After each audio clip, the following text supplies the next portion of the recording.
Let's take you to Capitol Hill, where House Speaker is speaking with reporters. Let's listen. Free markets and human dignity. These are the ideas that have guided our nation since its founding, and I believe that when we anchor ourselves to those again, we do right by the country.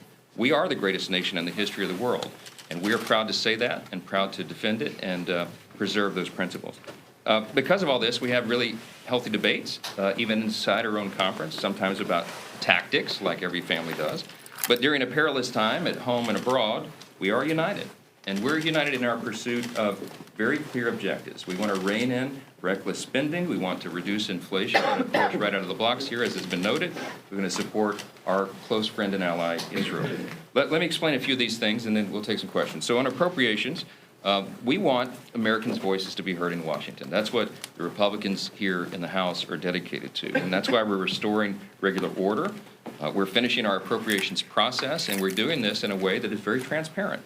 We have accountability to be assured here. We have participation from all members of Congress, and we're moving quickly on that agenda. Last week, as was mentioned, after I was sworn in as Speaker, we passed our appropriations bill for energy and water development. Yesterday, we passed our approach bill on the legislative branch.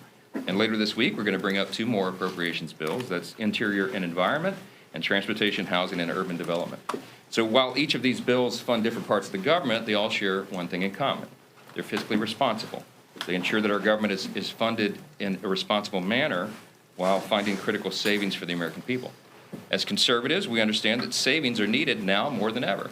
You all know that we've crossed the terrible landmark of $33.6 trillion in federal debt, and that threatens our security, our freedom, our way of life.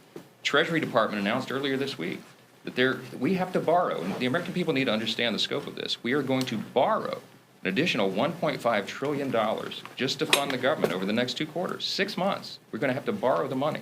This is not a sustainable trajectory.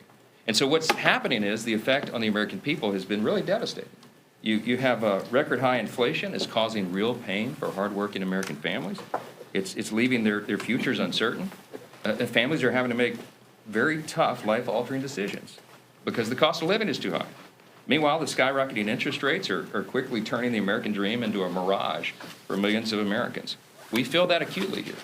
And that's why House Republicans will not stop until we get this job done. We're on pace now to have 8 of our 12 appropriations bills passed by flyout tomorrow, as you heard. And we'll be right back here over the next 2 weeks to finish the job. If you need a reminder, that's 8 more appropriations bills passed than the Democrat-led Senate, which has passed, as of today, 0 appropriations bills. We're doing our job, and we hope and expect that they'll do the same. Regarding Israel, while House Republicans are leading on approps, we're also leading the charge to support our cherished friend. And last week, in one of my first acts as Speaker, we passed a resolution reaffirming our commitment to Israel in its moment of peril.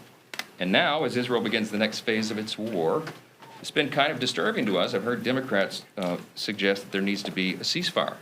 Let us be clear. We've been very clear about this. There was a ceasefire. It was before October 7th, and Hamas broke it, and Israelis suffered unspeakable acts of evil, as you've heard even recounted here this morning. Israel doesn't need a ceasefire. It needs its allies to cease with the politics and deliver support now. And that's what we're doing. House Republicans plan to do that. We're going to do it in short order, and it provides Israel the aid it needs to defend itself, free its hostages, and eradicate Hamas, which is a mission that must be accomplished. All of this, while we also work to ensure responsible spending and reduce the size of the federal government to pay for that commitment to our friend and ally. We cannot waste any time getting Israel the aid it needs. We're going to work on that. We'll take a few questions. Good to see you down here. Thank you. You say that the GOP is unified. Is that to mean that you've been able to flip Thomas Massey and MTG in the last couple of days here on this Israel package, or are you moving forward without them? I've had great discussions with Thomas and Marjorie, are close friends and committed conservatives, and I don't disagree with them on many issues and principles. They understand the necessity of us getting our appropriations bills done and sent over, and also the peril that Israel is in. Steve Scalise mentioned that on Saturday we were in Las Vegas. We flew over there for the night to be with the Republican Jewish Coalition. And there was a gentleman there who was on stage who spoke before us, and he shared harrowing firsthand accounts. He was a support worker in Israel of the things he saw with his own 2 eyes. And I won't even repeat them here because it's just so jarring to hear it. But what they're doing to small children and pregnant women and the rest. I spoke with Prime Minister Netanyahu on the phone on Saturday evening, and he used the terms that he the next day he used in a public statement, and he said this is a battle between good and evil. It's between light and darkness, and I could not agree more. There is absolutely no equivocation here. We have to stand with Israel, and so even our most hardline, fiscal conservatives and those who typically oppose the idea of foreign aid in principle, they understand the necessity of this and what it means, and so I'm optimistic we'll get those bills over the line. I'm not going to speak for either of them, but I'll tell you that I'm continually speaking with them, and we'll see how that goes. Just a follow-up. You stress the need to be able to pay for the Israel funding. As you know, President Biden has issued a veto threat on this bill. Would you consider putting a bill on the floor that includes funding for Israel but does not have spending cuts, or is that a non-starter? No, listen, we are in dire straits as a nation, and if you talk to leaders at the Joint Chiefs of Staff, the Pentagon, sometimes even in recent years under oath, they've testified before the House Armed Services Committee, where I served until last week. If you ask them what the greatest threat is to our national security, you would expect, most people expect they'd say China, Russia, Iran, terrorism. They say it's the national debt. We have to address it. We have obligations and we have commitments, and we want to protect and help and assist our friend Israel, but we have to keep our own house in order as well. And I think people at home, I think the American people understand that. At home, you have to balance your budget. At home, you have to make tough decisions.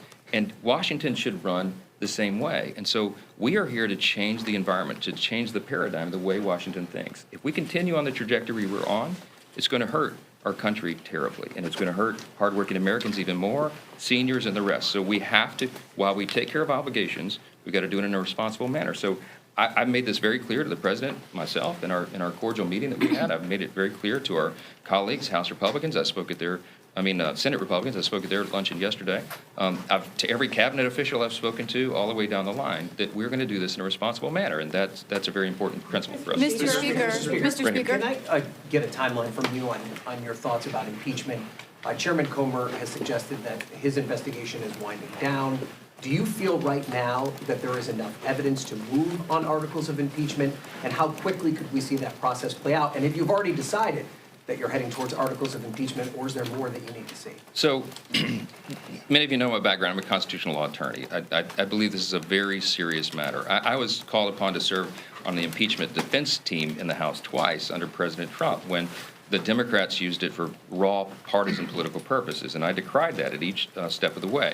The reason is because the impeachment power that we have in the Constitution, in the House specifically, next to a declaration of war, you could argue it's the heaviest power that we have, and it cannot be wielded for political purposes. So I have been very consistent, intellectually consistent in this, and persistent that we have to follow due process and we have to follow the law. That means following our obligation under the Constitution and doing appropriate investigations in the right way, at the right pace, so that the evidence comes in and we follow the evidence where it leads. We follow the truth where it leads. So as we stand here today, I'm not predetermined that, but I do believe that very soon we are coming to a point of decision on it. We're in the impeachment inquiry phase, as you know, which is an important step in that due process.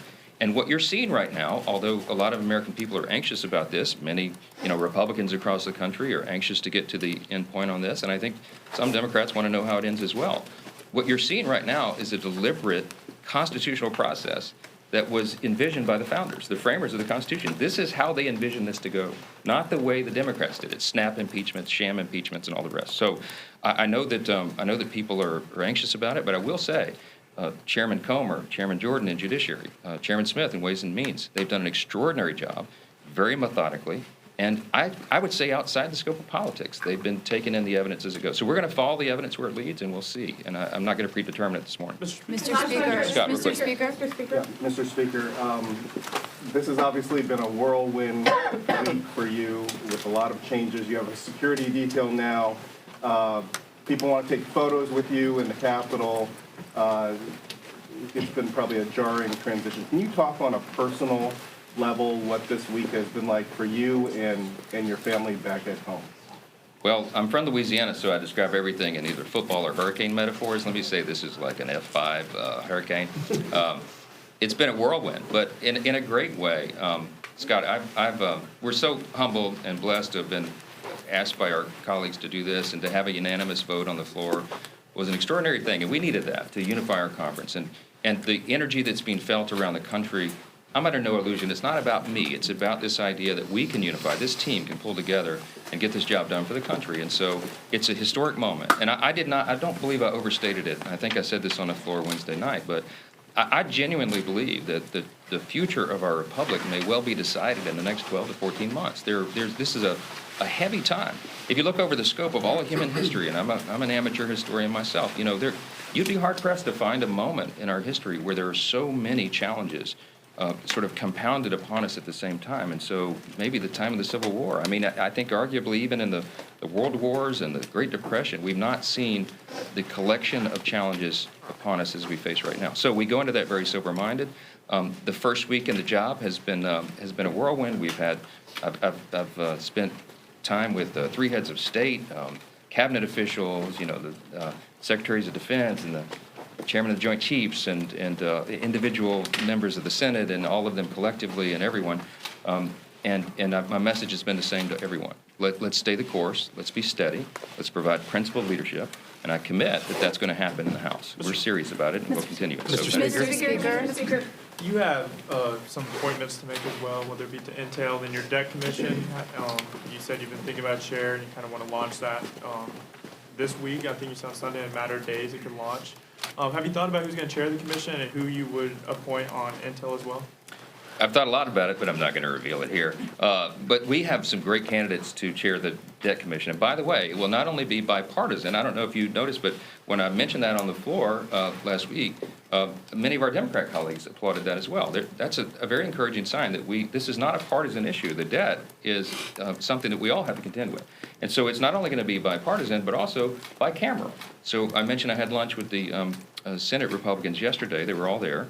And I mentioned that, and the idea was met with great enthusiasm. So I believe we're going to have very thoughtful people on both sides of the aisle in both chambers come together and have some very productive discussions about that. And by the way, I believe it's also an important principle that the Speaker not predetermine the outcome of that or dictate, objectives or benchmarks. I think it needs to be an organic decision process that's made by very thoughtful people who have a passion about the issue and have expertise in the subject matter. And we have, thankfully, an embarrassment of riches because we have so many people in our conference, for example, who do have great expertise and many ideas on this. And I think that the time has come for it. So when I said I wanted to do it immediately, I meant that.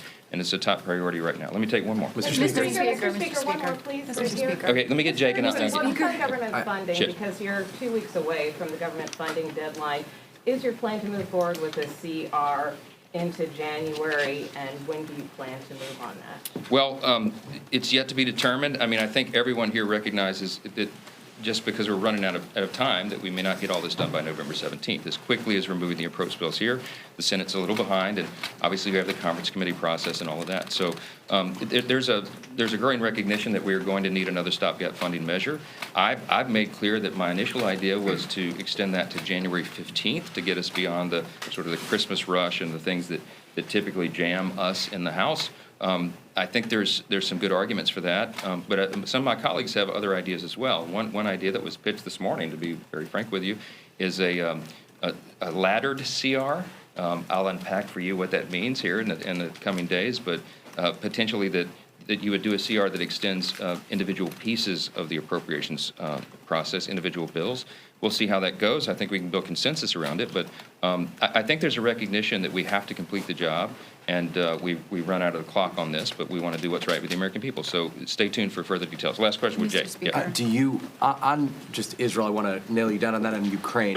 You're just saying you will not pass Israel aid bill unless it's offset. Is that the correct interpretation of your comments? That's what we're going to do, and the reason for that. But I'm saying when it comes back from the Senate, that's your...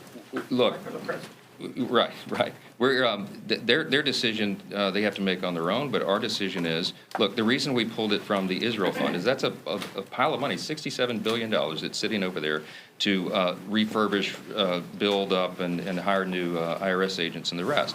If you have to look at the scope and the importance of our commitments right now, my belief is that this dire situation in Israel is so important that it's more immediate than that. And if Democrats in the Senate or the House or anywhere else want to argue that hiring more IRS agents is more important than standing with Israel in this moment, I'm ready to have that debate. But I did not attach that for political purposes, okay? I attached it because, again, we're trying to get back to the principle of fiscal responsibility here. And that was the easiest and largest pile of money that's sitting there for us to be able to pay for this immediate obligation. And so we're going to stand for that, and I'm going to continue to message that to the American people. And you know what? I suspect they're with us on it. And on Ukraine, just how do you intend to handle that? Ukraine will come in short order. It will come next. And you've heard me say that we want to pair border security with Ukraine because I think we can get bipartisan agreement on both of those matters. Look, the American people feel very strongly about this, and I do as well. And I can tell you House Republicans do. We have obligations, and we have things that we can and should do around the world, but we have to take care of our own house first. And as long as the border's wide open, we're opening ourselves up for great threat. And again, it's just a matter of principle that we're going to take care of a border in Ukraine. We need to take care of America's border as well. And I think there's bipartisan support for that idea. We're going to get right to it. Mr. Speaker, sneak in one more. Thank you, Mr. Speaker. Thank you, sir. Predictions on LSU and Bama? So we've been just listening to the brand new Speaker of the House, Mike Johnson, sort of giving a press briefing about what's going on in the House, the latest issues that they have to tackle. It's been quite a whirlwind for him. He was asked kind of in the tail end there about funding the government because the deadline is mid-October or so, and they're looking at creative ways to get that over the finish line. They're probably just they end up kicking the ball down the road again. But kind of the big issue right now is funding for Israel. And Ukraine. And Ukraine, yeah. And the president wants to bundle that. There are some other things, and he pointed that out, the IRS agents, but Senate Republicans believe that this is the route, what the president is proposing, to make it all in one package, where the speaker is saying he wants to just do Israel, separately. talk about Ukraine and another thing, and so for the White House, that's it's the about impasse. one big ask, one time. Right. And, you know, there's always politics at play to a certain degree. It's about one big ask one time before we head on into hardcore election season, and they have to start asking for more money. For the House, they want a separate bill to fund aid for Israel. They want to take it out of money allotted for the IRS. Now, that money was supposed to help to boost the IRS, and the White House's argument was if the IRS has the number of agents that they need, they will then be able to go after taxes that have not been paid, and that will sort of reduce the deficit. There's a lot of debate. That's the theory they're throwing out there. There's a lot of debate as to whether or not that would ever happen at all. But so when we're sort of playing politics, you know, part of what the Republicans are doing is sort of taking that away from the White House by saying, hey, what's more important to you? Israel and you know, supporting our ally, or the IRS, right? And who likes the IRS? I mean, I don't know. Anybody. All right.